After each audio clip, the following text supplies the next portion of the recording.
Welcome to Billionaire Stories, where hidden power meets undeniable justice. In a world obsessed with status and wealth, we tell the stories that matter most, tales of billionaires who walk among us in disguise, testing the true character of those around them. Stories of everyday heroes who show extraordinary courage when faced with cruelty and humiliation, and stories of poetic justice, where arrogance meets its reckoning and genuine kindness is rewarded beyond measure. These aren't just tales of the rich and powerful. They're stories about the billionaire heart, that rare quality that has nothing to do with bank accounts and everything to do with moral courage, hidden strength, and the choice to do what's right when no one is watching.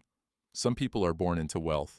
Others are born with something far more valuable, a heart that refuses to break, no matter how hard the world tries. This is one of those stories. Let's begin. Rain hammered against Miller's diner like 1,000 angry fists, distorting the dreary Seattle afternoon into abstract watercolor grays. Inside, fluorescent lights flickered with the kind of exhausted persistence that matched Elara Vance's own, buzzing, dimming, refusing to die despite every reason to quit. The chrome napkin dispensers reflected her tired face in warped fragments. 26 years old, auburn hair escaping a messy ponytail, eyes shadowed with the particular exhaustion that comes from working your 12th consecutive hour on your second double shift this week. The diner smelled like burnt coffee and fryer oil, underlaid with something darker, the scent of dreams deferred. Cracked red vinyl booths sat empty except for two truckers nursing bottomless cups and a businessman who'd been nursing the same slice of pie for 40 minutes, clearly killing time before heading home to whatever waited there. The dinner rush wouldn't start for another hour, if it came at all. Elara wiped down the counter for the third time, her phone's lock screen glowing with a notification she'd already memorized. Medical billing department, $2, 847 due, final notice. Her father's ghost resided in that number, terminal cancer. 18 months of watching a good man dissolve into hospital gowns and morphine. He'd died saying, "Take care of the broken ones." She'd been taking care of everyone except herself ever since. The bell above the door chimed. Elara looked up and saw a man who didn't belong. Not in Miller's diner. Not in this neighborhood where luxury meant an extra shot of espresso. He carried a little girl in his arms, like she was made of glass and grief, which, Elara realized, with a psychological intuition, she'd honed during 3 years of pre-dropout psychology courses. She probably was. Adrian Blackwood didn't look like a billionaire. No tailored suit, no entourage, just a rain-soaked Patagonia jacket and jeans that had seen better days. Unshaven, haunted. The girl, maybe 7, clutched a stuffed rabbit with one torn ear, her face blank as fresh snow, eyes unfocused in a way that made Elara's chest tighten. She'd seen that look before. Her father had worn it during his final months, the 1,000-yard stare of someone who'd witnessed too much and retreated somewhere language couldn't reach. Roy, the manager, shot Elara a warning glance from behind the register. "Don't bother them. They look like trouble." Elara approached anyway. She set down water glasses, with deliberate gentleness, no sudden movements, nothing that might startle. Adrian ordered coffee, black, voice quiet and defeated. A kid's menu for Sophie. He didn't make eye contact, just stared at the rain-streaked window like it held answers he'd been searching for and couldn't find. When the food arrived, Sophie didn't react, didn't blink, just stared. Adrian tried, his voice cracking at the edges. "Sophie, honey, just a few bites?" Nothing. His jaw tightened, the kind of tension that comes from holding yourself together with fraying thread. Roy's voice cut across the diner, loud and sharp. "This ain't a therapy session. Kid ain't eating. They gotta order something else, or leave." The businessman looked up. The truckers stared. Judgment settled over the booth like fallout. Adrian pulled out his wallet, hands shaking slightly, and dropped 2 20s on the table. Far more than the check. He started to lift Sophie, preparing to leave this place where even kindness had a price tag, and Elara made a decision that would change 3 lives forever. She grabbed the chocolate syrup bottle from the dessert station, took a clean white plate, and drew a perfect heart with the dark, sweet syrup. She placed it in front of Sophie without a word. The diner went quiet. Sophie's eyes, dead for so long, flickered. The 18-minute drive across the SR 520 floating bridge passed in silence, punctuated only by Sophie's quiet breathing from the back seat and the rhythmic thump of windshield wipers against November rain. Elara watched Seattle's skyline recede in the passenger side mirror, the Space Needle piercing low clouds, the jagged silhouette of downtown high-rises where people made decisions that moved markets and destroyed lives. Her entire existence was disappearing behind her. The studio apartment in Capitol Hill with its broken radiator, the community college, transcripts gathering dust in a drawer. The future she'd been clawing toward one double shift at a time. Gone. All of it. Traded for a chocolate heart and a little girl's whispered plea. Adrian's knuckles were white against the steering wheel, tension radiating from him like heat from asphalt. He broke the silence as they merged onto the bridge, Lake Washington dark and choppy beneath them. I should explain what you're walking into. Before he could continue, Sophie made a sound, not quite a word, but close. A small vocalization that might have been the beginning of language, finding its way back. Adrian's eyes met Elara's in the rearview mirror. The message was clear. Don't push, not yet. The Blackwood estate revealed itself gradually as they exited the bridge into Medina. First the 12-foot privacy walls, then the biometric gates that opened without Adrian touching anything, finally the house itself. A modernist masterpiece of glass and cedar that seemed to float above the dark water, lit from within like a lantern designed by someone who understood both beauty and isolation. Elara had seen wealth before, serving coffee to tech executives who left $5 tips on $40 checks. But this was different. This was the kind of money that didn't need to announce itself. Adrian parked in a 6-car garage that echoed with emptiness. Only the Range Rover and a dust-covered Aston Martin occupied the space. As they entered through a side door, Elara noticed what wasn't there. Family photos. The walls displayed abstract art in muted tones, grays, blacks, whites, and rectangular shadows where frames used to hang. Someone had erased the past with systematic precision. In the marble foyer, they were met by a woman whose warmth seemed to defy the house's cold geometry, Mrs. Patricia Thorne moved with the practiced efficiency of someone who'd been keeping this household running through unimaginable grief. British accent, kind eyes, hands that had folded 1,000 loads of laundry, and probably held this family together more times than anyone would ever acknowledge. "Welcome home, little love," Patricia said, embracing Sophie with grandmother gentleness. Then to Elara, "You must be the miracle worker." Adrian called ahead. "Your suite is ready in the guest house." A miracle worker. Elara almost laughed. She was a college dropout with $47,000 in medical debt who'd made an insane decision based on instinct and a dead father's final words. Patricia walked her across a garden path lit by solar lanterns. The kind of detail-oriented luxury where even the walkway lighting cost more than Elara's annual salary. The guest house was larger than her entire Seattle apartment. Hardwood floors that gleamed like honey, a gas fireplace with river stones, a king bed dressed in Egyptian cotton that probably had a thread count higher than her credit score. On the nightstand sat a silver-frame photograph. Elara picked it up, and her breath caught. The woman in the photo had auburn hair, green eyes, a gentle smile captured in a sunlit garden. Annalise. The resemblance wasn't coincidental. It was uncanny. Mirror image uncanny. Patricia's voice came soft from the doorway. "She would have liked you." Elara woke to voices outside her window, polished, corporate voices that didn't belong to gardeners or delivery drivers. Through sheer curtains, she watched a silver BMW M5 glide up the circular driveway with the kind of predatory grace that came with German engineering and unchecked confidence. The man who emerged wore his wealth like armor, charcoal Tom Ford suit tailored disorder to hide any weakness, salt and pepper hair styled with the precision of someone who understood that appearance was currency, a Rolex Daytona catching morning light on his wrist. Marcus Hale moved through the world like he owned it, or like he was planning to. Patricia had mentioned him last night in hushed tones over chamomile tea. Adrian's senior advisor, been with him 8 years, practically lives here since the funeral, helping manage the business. The way she'd said helping carried the weight of unspoken concerns, the kind of subtext Elara had learned to read during her psychology studies.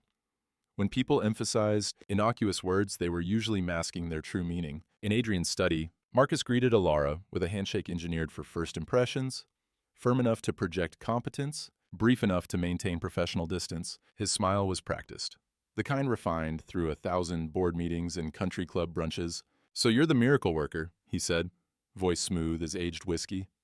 "Adrian told me about yesterday. Remarkable work with Sophie." Adrian stood by the window overlooking Lake Washington, backlit and somehow diminished in his own office. Marcus sat in Adrian's chair behind the desk, a detail so subtle Elara almost missed it. But there it was, the inversion of power, played out in furniture and body language. "Marcus manages day-to-day operations while I focus on Sophie," Adrian explained, his tone carrying the exhaustion of a man who delegated his entire empire just to survive his daughter's silence. "Someone has to keep the ship steady," Marcus added, a razor's edge of resentment hidden beneath humor. "Can't let grief sink a $4 billion company." When Sophie peeked into the study, drawn by the sound of Elara's voice, Marcus's smile widened, but Sophie retreated behind Elara's legs like a deer sensing wolves. Children knew things adults had forgotten how to see. Their instincts hadn't been educated into submission yet. Friday and Saturday blurred into a symphony of small victories. Elara and Sophie finger-painted in the sunroom, creating abstract explosions of color that made Patricia weep with joy. They baked chocolate chip cookies in the industrial kitchen, Sophie laughing soundlessly as flour dusted her nose. Each moment felt like diffusing a bomb.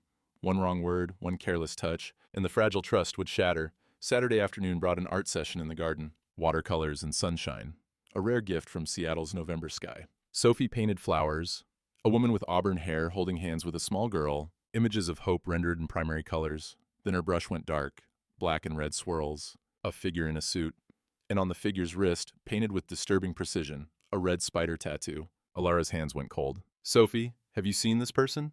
Here at the house?" Sophie nodded slowly, her eyes distant. At noon, Marcus joined them for brunch on the terrace. Golden light danced on the lake, sailboats cutting white lines across blue water, the kind of perfect day that made Seattle's reputation for rain feel like slander. Marcus was charming, telling war stories from the boardroom, complimenting Patricia's Eggs Benedict. He loosened his tie, rolled up his sleeves, and there it was. On his right inner wrist, usually hidden by the Rolex, a faded red spider tattoo. Elara's coffee cup trembled. Patricia's heart attack had transformed the Blackwood estate into something colder. The housekeeper lay in Swedish Medical Center under observation, stable but fragile. And without her warmth, the mansion felt like a mausoleum designed by architects who'd never understood that homes were supposed to breathe. Adrian had been at the hospital since 3 o'clock. Sophie napped under the watchful eye of Nurse Reeves, a woman Marcus had recommended, which was exactly why Elara didn't trust her. By 3:15, Marcus's silver BMW was gone. Business dinner in Bellevue, he'd mentioned casually, like men who orchestrated murders always did. Elara had 2 hours, maybe less. The West Wing's second-floor hallway stretched before her like a throat she was choosing to walk down. Heavy oak door, locked. But Patricia had mentioned the butler's pantry, the master key ring Annalise used to keep for the estate's older doors. Artifacts from when this house was built with secrets and servants' passages. The third skeleton key worked. Marcus's office exhaled the scent of leather and ambition. Mahogany desk polished to mirror brightness. Built-in bookshelves filled with business texts arranged by height rather than subject matter. Everything positioned with the obsessive precision of someone who controlled his environment, because he couldn't control his origins. No personal photographs, no family heirlooms, just a showroom of someone performing wealth rather than inheriting it. Elara photographed everything with shaking hands, her psychology training kicking in. Document, observe, don't contaminate the evidence. Financial reports in the desk drawers revealed nothing criminal, just profit margins and merger proposals, rendered in corporate language designed to obscure rather than illuminate. Then she noticed it. One section of bookshelf sat 3/4 of an inch deeper than the others. Her fingers found the pressure plate behind a fake book spine titled The Art of War, Marcus's idea of subtlety. The panel slid open with a whisper of expensive engineering, revealing a wall safe with a 6-digit digital keypad. Red LED numbers waited like eyes. Elara's mind raced through psychological profiles. Narcissists used meaningful dates. She tried October 3rd, 2023. Annalise's murder date. Wrong. Then 420,000. Marcus's age plus zeros. Wrong. One attempt left before lockout. She closed her eyes and thought like someone who'd sold his soul. What's the price? $500,000. $50 million. The safe clicked open. Inside, Elara found damnation rendered in physical form. Stacks of $100 bills bound with Mercer Global, capital bands, a prepaid burner phone, and, her breath caught, a platinum locket on a broken chain. She opened it with trembling fingers. Inside, photographs of Adrian and baby Sophie. Annalise's locket, the one taken from the murder scene. Beneath it, a handwritten contract signed by DM and MH, dated September 2023, 1 month before Annalise died. The burner phone powered on with a soft chime that sounded like a death knell. One text thread, DM, status update on phase 2, MH. Blackwood is neutralized, child is broken, ready for Monday event. DM, ensure the wine is served at exactly 7:30 p.m. No mistakes this time. MH, understood, this ends Monday night. Monday, tomorrow, the wine. Footsteps on the stairs, heavy, measured, wrong. Elara's heart detonated. Marcus, back early. She was trapped in a locked office with evidence of conspiracy to commit murder and nowhere to hide. Except, she slid under the massive desk, pulled the chair in, held her breath, and watched Italian leather shoes pass within inches of her face. Marcus hummed something classical as he approached the bookshelf. Stopped. Silence stretched like razor wire. Then softly, interesting. He pulled out his phone, dialed, "We have a problem." The Blackwood Estate's formal dining room had been transformed into a stage for civilized violence. Crystal chandeliers cast prismatic light across a table set for 7, each place setting worth more than most people's monthly rent. Christoffel silverware, Bernardo china, Baccarat stemware that would shatter beautifully if thrown against marble. A string quartet played Vivaldi in the foyer, their notes drifting through the house like ghosts of better times. Elara positioned herself in the kitchen doorway, posing as staff supervisor, watching the performance unfold. Adrian had explained this morning. A corporate truce dinner to discuss sector stabilization, a show of strength after his year of grief. But she knew the truth now, had felt it in Marcus's hidden safe, read it in encrypted text messages. This wasn't a dinner. It was an execution dressed in Armani and false smiles. Donovan Mercer arrived first at 7 o'clock sharp, emerging from a black Mercedes like a predator who'd learned to wear human skin. Silver Fox handsome, eyes that calculated profit in human suffering, a smile that never quite reached the coldness above it. He embraced Adrian like a brother planning fratricide. "Adrian, so good to see you emerging from your hiatus." The other guests followed. Victoria Barnes, Ice Queen CEO with a reputation for hostile takeovers, and James Rothstein, old money wrapped in older privilege. They offered condolences about Annalise that sounded rehearsed during their morning commutes. Marcus orchestrated everything. Seating arrangements that isolated Adrian, wine pairings he'd selected personally, conversation topics that circled around the Sentinel algorithm like sharks around blood. Elara's pulse hammered as courses arrived. Oysters, butternut squash soup, small talk about markets and elections, the kind of conversation where fortunes were won and lost between compliments about the bread. Adrian remained quiet, distracted, checking his watch. Did he suspect, or was he truly the broken man Marcus believed him to be? At 7:25, a sommelier Elara didn't recognize presented a 1982 Chateau Lafite Rothschild, $5,000 of liquid death in a bottle. Marcus made a production of it, standing with practiced gravitas. To new beginnings and buried hatchets. The sommelier poured clockwise around the table. Adrian's glass filled last, dark red wine catching candlelight like captured rubies. As Adrian lifted the glass toward his lips, Elara moved. "Stop!" She burst from the kitchen. "Don't drink it. The wine is poisoned." The dining room froze into a tableau of shocked faces and suspended motion. Adrian lowered his glass. Mercer's expression hardened into something reptilian. Marcus stood slowly, his mask of civility fracturing like cheap porcelain. "Elara, what the hell are you doing? You're embarrassing Mr. Blackwood."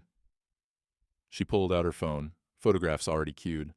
"This is your burner phone, Marcus. Text messages to Mercer about ensuring the wine is served.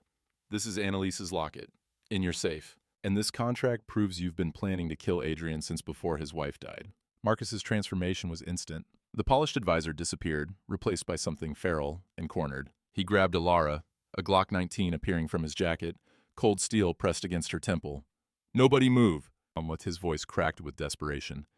"Adrian, you stupid sentimental fool. You could have sold me the company, retired with your broken daughter, lived, but no, Marcus."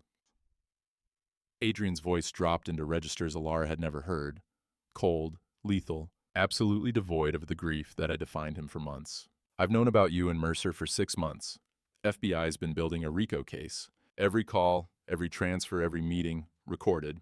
He pulled a remote from his pocket. Federal agents poured through every entrance like a flooding tide. But Mercer stood, utterly calm, and snapped his fingers. The catering staff pulled weapons. Special Agent Torres planted himself between Adrian and the door, like a human roadblock wrapped in federal authority and procedure. Behind them, FBI agents zip-tied Mercer's mercenaries, while Marcus bled from his shoulder wound onto Persian rugs that had witnessed a century of Blackwood family dinners. But Sophie was gone. Kidnapped during chaos. Not during the chaos, already 15 minutes ahead, in black SUVs speeding toward unknown coordinates. Blackwood will handle the rescue, Ms. Torres said, with the kind of bureaucratic confidence that got hostages killed. "You need to stay here and let us. Your jurisdiction ends at my property line." Adrian's voice carried permafrost. "If your tactical team approaches, Mercer kills Sophie. This is personal. I'm going. Then you're a vigilante and I can't condone. Then arrest me after I have my daughter back." Adrian moved towards the wine cellar before Torres could respond, Elara following. Behind a rack of 1947 Chateau d'Yquem, biometric scanners recognized Adrian's palm print. A section of wall slid open, revealing a panic room that looked less like a shelter and more like an armory designed by someone who understood that money couldn't stop bullets, but preparation could. Elara stared at walls lined with enough firepower to start a small war. Heckler and Coke MP5 submachine guns, Glock 17 pistols, tactical vests, night vision equipment, combat knives arranged with military precision. Adrian armed himself with practiced efficiency that belonged to someone who'd done this before. In deserts, in jungles where billionaires' sons went to prove they were more than trust funds and legacy admissions. "Who are you?" Elara whispered. Adrian loaded a magazine with mechanical clicks that sounded like punctuation marks ending sentences. "Before I was a CEO, I was Marine Force Recon, 3 tours. I've been playing weak for a year." He met her eyes. "I'm done playing." Another hidden door led to concrete tunnels beneath the estate. Adrian's post-murder security upgrade, an underground passage stretching half a mile to an exit point near the public marina. Emergency lighting painted their faces in harsh yellows as they ran, footsteps echoing like heartbeats in a concrete chest cavity. Elara's lungs burned, her psychology degree utterly useless for this nightmare sprint toward armed combat. At the marina, Adrian unlocked a storage unit containing a matte black Dodge Charger Hellcat that looked like violence, waiting for an excuse. Untraceable plates, police scanner, encrypted communications. This wasn't transportation, it was a weapon with wheels. Navigate, Adrian commanded, pulling onto the street with controlled aggression. Elara pulled up Marcus's burner phone GPS history with shaking hands. Last location, Ping, Georgetown, Corson Avenue South. 31 minutes via I-5 South through Seattle's arterial system. Adrian drove with military precision, fast but controlled, threading between cars like a needle through fabric. The Space Needle blurred past, then the stadiums, then the industrial wasteland where Amazon hadn't yet planted its flag, and gentrification was still a distant rumor. Georgetown exhaled abandonment, rusted Boeing supplier buildings, empty rail yards, streetlights that flickered like dying stars. Adrian parked 3 blocks from the target, a massive warehouse surrounded by chain-link fence topped with concertina wire, 4 black SUVs out front, lights inside. Through night vision binoculars, Adrian counted threats. 6 guards outside, unknown inside. Sophie could be anywhere. Elara's idea arrived like desperate inspiration. Marcus's phone. We impersonate him. She texted Mercer. Adrian is dead. Eliminated during escape. The girl is secured. I'm bringing the Sentinel files now. ETA 20 minutes. Mercer's response came instantly. About damn time. Bring her to my office. 3rd floor. Then, cutting through 3 stories of concrete and steel, they heard it. Sophie's scream. The industrial elevator groaned upward like it was digesting Elara alive, metal cables creaking with rust and decades of neglect. She clutched the empty briefcase. Marcus's jacket collar turned up, Glock hidden beneath the leather, and listened to Adrian's breathing through the earpiece. Above her, somewhere in the ventilation system, he crawled through darkness toward his daughter while she walked into the lion's mouth wearing a disguise. Made of desperation and audacity, the elevator shuddered to a stop. 3rd floor. Doors opened onto a surreal transplant of corporate luxury inside industrial decay, a mahogany desk that didn't belong, leather chairs, stolen from some bankrupt executive's office, expensive furniture, arranged like a boardroom in hell. And behind the desk, pouring Macallan 25 into crystal that caught fluorescent light like captured amber, Donovan Mercer. He'd changed from his dinner suit into tactical black. 2 guards flanked him, ex-military contractors with dead eyes and AR-15s held with professional casualness. Mercer didn't look up as Elara entered. You're not Marcus. Elara's training kicked in. Keep your voice steady. Maintain the lie until it becomes truth. Marcus is in FBI custody. He sent me with the algorithm before they took him. Mercer finally raised his eyes, shark eyes that calculated human worth in decimal points and profit margins. You're the waitress, the one who ruined my dinner party with her theatrical heroics? He gestured to a chair with the kind of casual authority that came from decades of making people sit, stand, speak, or disappear based on his whims. Elara sat, setting the briefcase on the desk between them like a chess piece she knew wouldn't survive the endgame. You have remarkable courage, Mercer said, the words wrapped in something that might have been admiration if it came from someone with a soul. Or remarkable stupidity, walking into a building full of my men. Which is it? I'm just a courier. Marcus said you'd pay $50,000 for delivery. I need the money. Mercer's laugh sounded like breaking glass in a church. Everyone needs money. But I wonder, where's Adrian Blackwood right now? Above them, metal creaked, Adrian moving through air ducts, closing the distance. Dead, Elara lied. Marcus shot him during the escape. Federal agents swarmed the estate. Mercer pulled out his phone, dialed. Torres, this is Donovan Mercer, confirming. Did Adrian Blackwood die during tonight's incident? Elara's blood turned to ice water. Agent Torres' voice on speaker. Mr. Mercer, I can't discuss an ongoing investigation, as Mercer smiled, ending the call. Torres is terrible at poker. Adrian's alive. His fingers snapped like bones breaking. Guards grabbed Elara, stripped away the briefcase, empty as expected, found her Glock. Mercer stood, circling her like a shark evaluating whether prey was worth the energy expenditure. Where is he? Where is Adrian? I don't know. I just came for the money. His backhand caught her across the face, sharp and efficient. She tasted copper and humiliation. Don't lie to me. You came to rescue the girl. So did he. Where is Adrian Blackwood? In the ventilation shaft above. Adrian heard the slap through Elara's earpiece. Saw her bloodied through a grate. 2 guards, Mercer, but no Sophie. The duct groaned under his weight, too loud. A guard looked up. Mercer leaned close to Elara, speaking directly into her ear so Adrian could hear. He's listening, isn't he? Through your earpiece. Adrian, I know you're here. 10 minutes to present yourself with the Sentinel encryption keys. If you don't, Nurse Reeves puts a bullet in your daughter's skull. He pulled out his phone, showed Elara live video. Sophie, bound, crying, a gun to her head.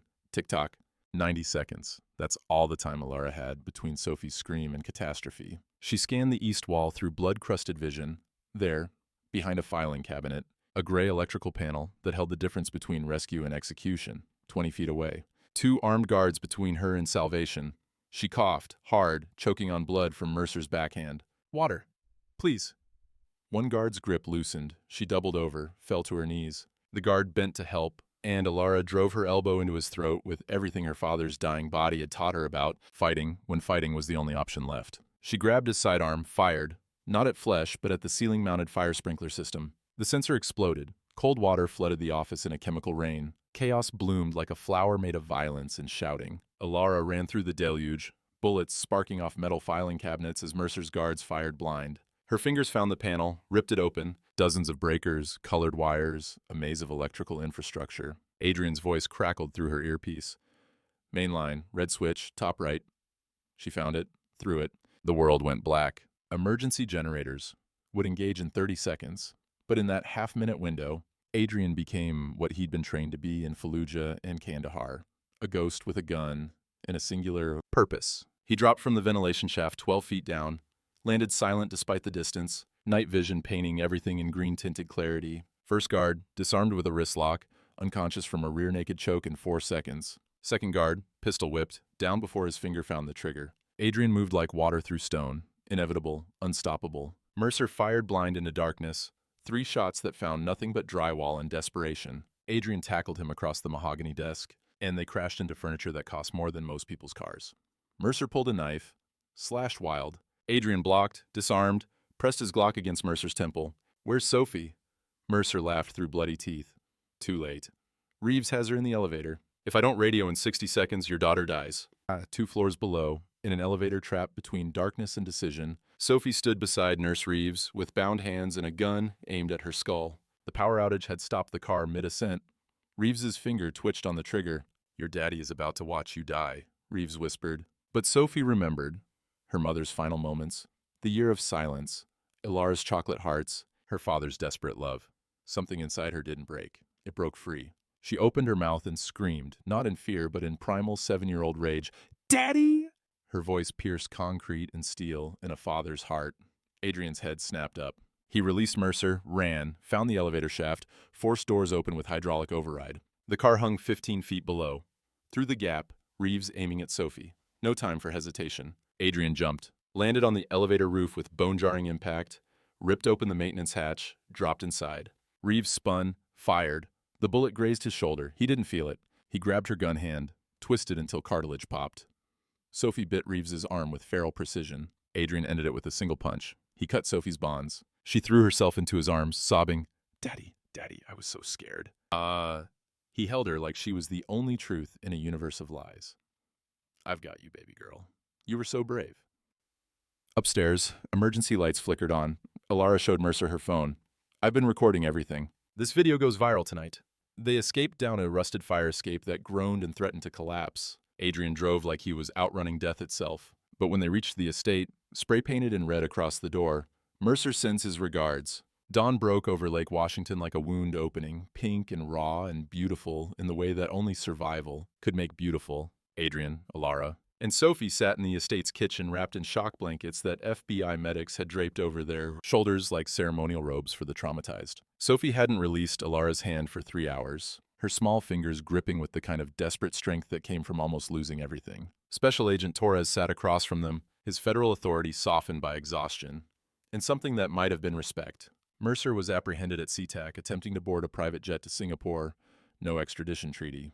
He's in federal custody now. Nurse Reeves, 4 mercenaries, all detained. You're safe. Through the kitchen windows, Elara counted 20 news vans, transforming the estate's driveway into a media circus. Satellite dishes bloomed like mechanical flowers. Headlines scrolled across muted television screens. Billionaire saves daughter in vigilante rescue. Mercer, global CEO, arrested for murder conspiracy.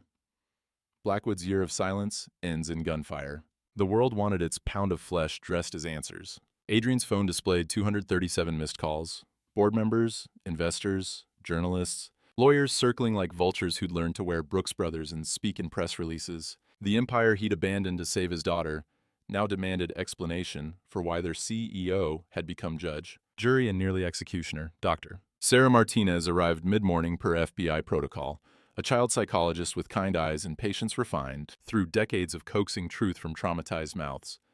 But Sophie didn't need coaxing. Something had broken open during the warehouse rescue, and words poured out like water from a cracked dam. "I was playing hide-and-seek," Sophie said, her voice steady in a way that made Elara's chest ache. "Mommy was counting.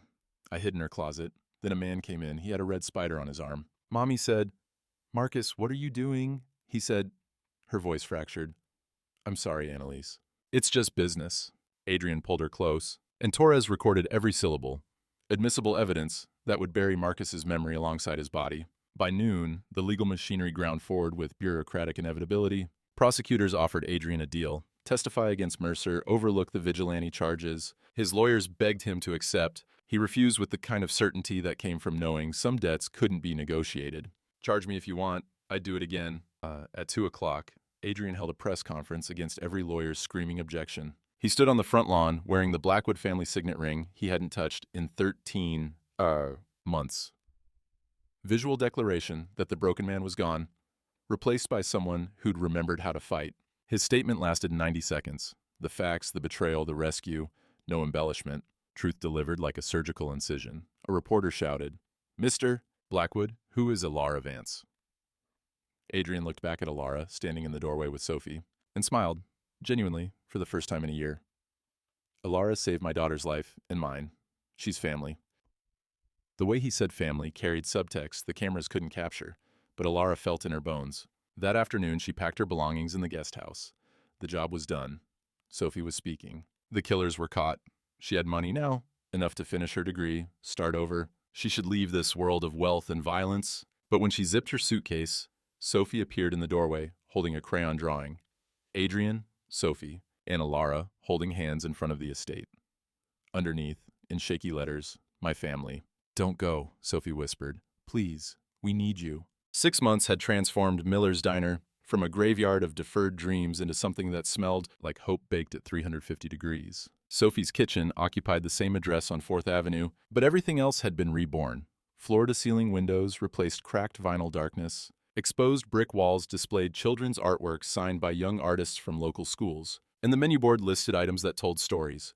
Chocolate heart cookies, Annalise's lemon tarts, guardian angel scones. May sunshine flooded the space with the kind of golden light that made Seattle residents forget they'd survived another brutal winter. At 10 o'clock, the mayor cut a ribbon while news cameras recorded a billionaire in a Sophie's Kitchen apron welcoming customers with flour-dusted hands and genuine warmth. Adrian Blackwood looked nothing like the broken man who'd carried his silent daughter through rain 6 months ago. He looked like someone who'd found purpose in chocolate chips and community. Sophie ran between tables like joy given physical form, braids bouncing, greeting every customer. "Hi! Welcome to my kitchen. Did you know we have the best chocolate hearts in the whole world?" 8 years old now, radiant, surrounded by 3 school friends who giggled over cupcakes in the corner booth. 6 months of therapy with Dr. Martinez had helped, but the real healing came from safety and sweetness in a family that chose each other. Elara worked behind the counter, her psychology degree from UW nearly complete, her role as Sophie's legal godmother officially recognized. Her purpose finally clear: healing through community, one chocolate heart at a time. The bakery operated on radical economics. Paying customers funded a pay-it-forward program where anyone in need received free meals, no questions asked. A chalkboard proclaimed, 37 meals donated this week. Adrian had sold Blackwood Innovations for $3, $2 billion in February, walked away from the empire, kept only the Sentinel algorithm to license for government cybersecurity. The estate was sold. They lived in a Queen Anne house with a yard where Sophie had a swing set and planted strawberries. Mercer rotted in federal prison, 35 years to life, convicted on 47 counts. His empire collapsed into bankruptcy and infamy. Marcus died in pretrial custody in March. Official cause suicide, unofficial cause prison justice. Some debts could only be paid in full.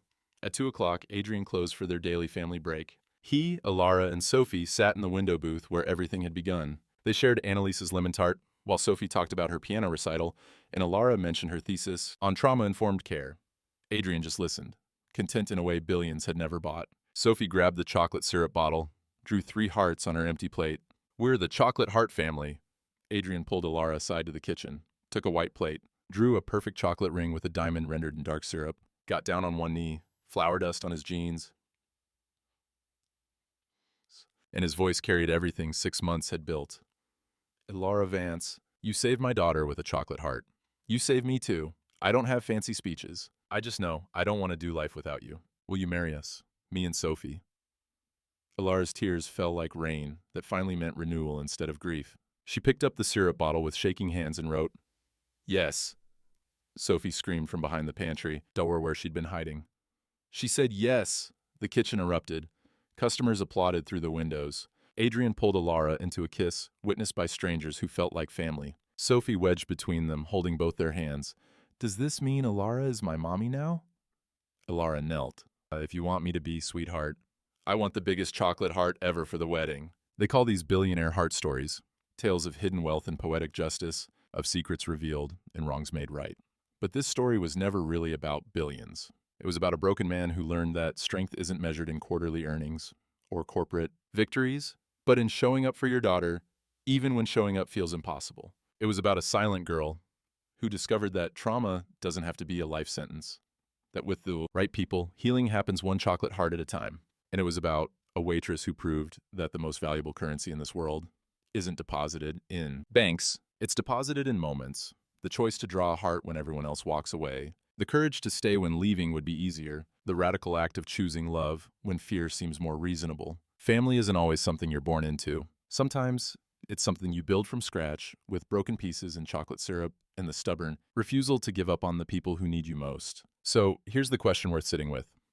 When was the last time you drew a chocolate heart for someone who needed to know they weren't alone? When did you last choose presence over convenience, courage over comfort? The Blackwoods found each other in a diner that smelled like burnt coffee and deferred dreams. Where will you find your family? Sometimes the most profound transformations begin with the smallest gestures. Sometimes all it takes is a heart drawn in chocolate to change 3 lives forever. Fictional disclaimer: this is a work of fiction. All characters, events, corporations, and incidents portrayed in this story are entirely fictional.